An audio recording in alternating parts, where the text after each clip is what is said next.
నువ్వు అంజు అక్క వాళ్ళ ఇంటికి వెళ్తావా? ఓ, నువ్వు పంపిస్తే ఎందుకు వెళ్ళను?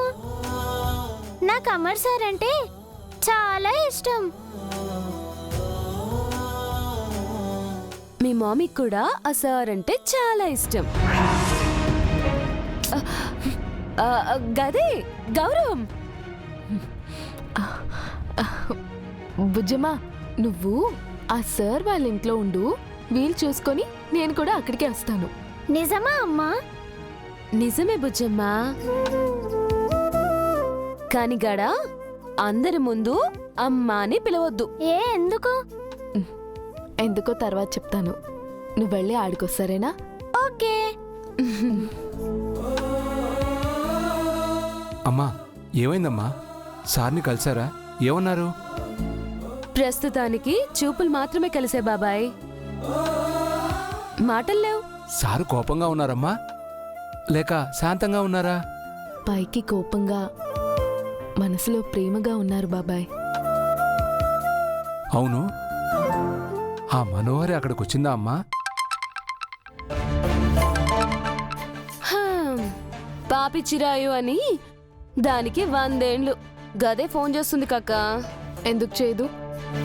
ఇప్పుడు దానికి నా అవసరం చాలా ఉంది.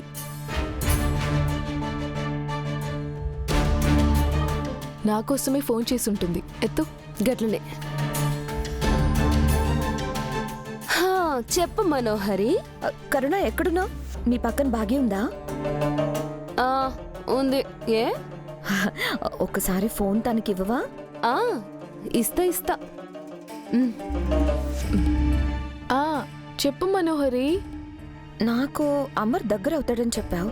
ఎలా దగ్గర అవుతాడో చెప్పకుండా వెళ్ళిపోయావేంటి?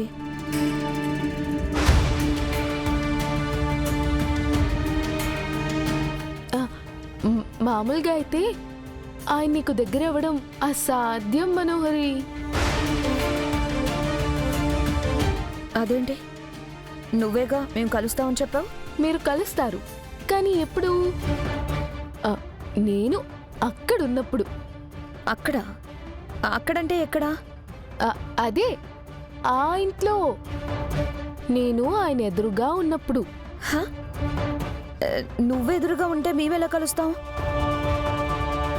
ఏముంది, నా మీద ఆయనకి పీకల దాకా కోపం ఉంది. నేనెదురుగా ఉంటే నా మీద కోపం నీ మీద ప్రేమగా మారుతుంది.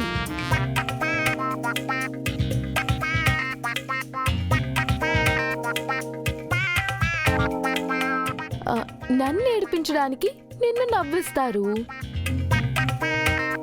నన్ను ద్వేషించడానికి నిన్ను ప్రేమిస్తారు, నాతో పెటాకులు చేసుకోవడానికి నిన్ను పెళ్లి చేసుకుంటారు అని నాకు అనిపిస్తుంది మనోహరి. ఏం చేయగలను? ఈ జన్మకి నా బతికింతే. సరే, ఉంటాను. సరే.